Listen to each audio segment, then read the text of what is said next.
አይኖቻችሁ ይመለከታሉ። ንቃተ ህሊና ማሰብ መጨነቁን አያቆምም። መላው አካላችሁ መንቀሳቀስ ማምለጥ ቢፈልግም አንዳች ማደንዘዣ እንደተወጋ ነገር ደንዝዞ ይቀራል። አንደበት ቃላት ማፍለቅ ቢሞክርም የተልባ ዳገት ይሆንበታል። ክስተቱን ለሰዎች ተናግሮ ለማስረዳትም ቃላቶች ዋጋቸውን ያጣሉ።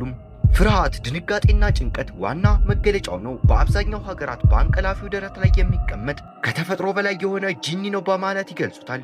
ዓለም ላይ 60% የሚሆኑት ይህ ዱብዳ በእንቅልፍ ሰዓት ይከሰትባቸዋል። ታዲያም ይህ ክስተት ምን ይባላል? እንዴትስ ይፈጠራል? በሳይንስ መንገድስ እንዳይከሰት ለመከላከል ምን ማድረግ እንደሚኖርብን አስቃኛችኋለሁ። ቪዲዮውን ላይክ እንዲሁም ለቻናሉ አዲስ ከሆኑ ሰብስክራይብ በማድረግና የደወል ምልክቷን በመጫን የረቂቅ ዓለም ቤተሰብ ይሁኑ።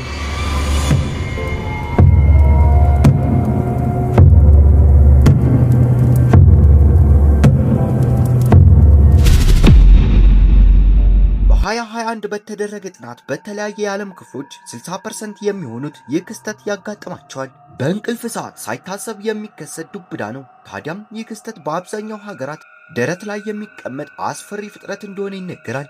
ፍጥረቱም በዓለም ሀገራት የተለያየ ስያሜ ያለው ሲሆን ከነዛም ውስጥ ጥቂቶቹ በአረብ ሀገራት አልጃት ሆም ወይም ጂኒ ሲሉት፣ በሰርጂኒያ አሙንታዶር፣ በአማርኛ ዱካክ እንዲሁም በጣሊያን ፓንታፊካ ይባላል። ፓንታፊካ ተንኮለኛ የሆነና በተኛ ሰው ደረት ላይ መቀመጥ የሚወድ መንፈስ እንደሆነ ጣሊያኖች ያስረዳሉ።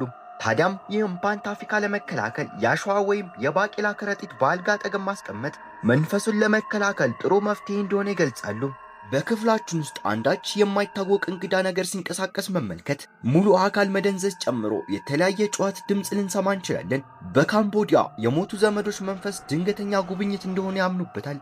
በተጨማሪም በአልቤኒያ ሞክቲ የሚባል ሲሆን ሴቶች የባሎቻቸውን ኮፍያ ትራስ አጠገብ ማስቀመጣቸው ይህን መንፈስ ለመከላከል ጥሩ መፍትሄ እንደሆነ ይገልጻሉ።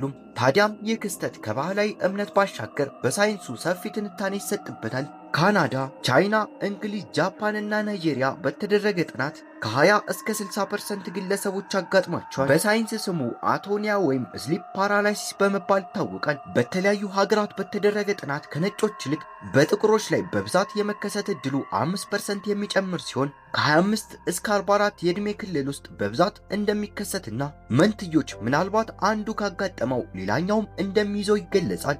አቶኒያ በዋናነት በእንቅልፍ ሰዓት የአእምሮና የአካል መለያየት ሲሆን አእምሮአችን ከአካላችን አስቀድሞ በሚነቃበት ጊዜ ብሬን ስቲም የሚባለው የአእምሮ ክፍል እንቅስቃሴ አልባ ሆኖ ይቀራል። ይህም ማለት ወደ ተለያዩ ጡንቻ ነርቮች መልእክት መተላለፍ አይችልም።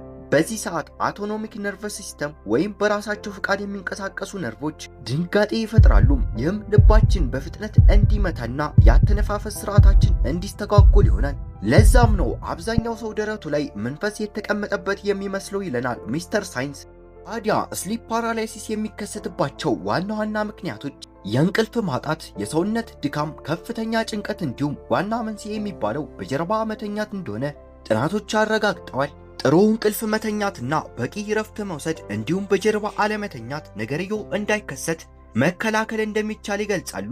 ታዲያ እርሶስ ይህ አስፈሪ የቁም ቅዠት አጋጥሞት ያውቅ ይሆን? ሐሳብ አስተያየታችሁን ኮሜንት ላይ በማስፈር ገለጹልኝ። ቪዲዮውን ላይክ እንዲሁም ለቻናሉ አዲስ ከሆኑ ሰብስክራይብ በማድረግና የደውል ምልክቷን በመጫን የረቂቅ ዓለም ቤተሰብ ይሁኑ። በቀጣይ አጀብ ጉድ በሚያሰኝ ቪዲዮ እስከምንገናኝ ሰላማችሁ ይብዛልኝ።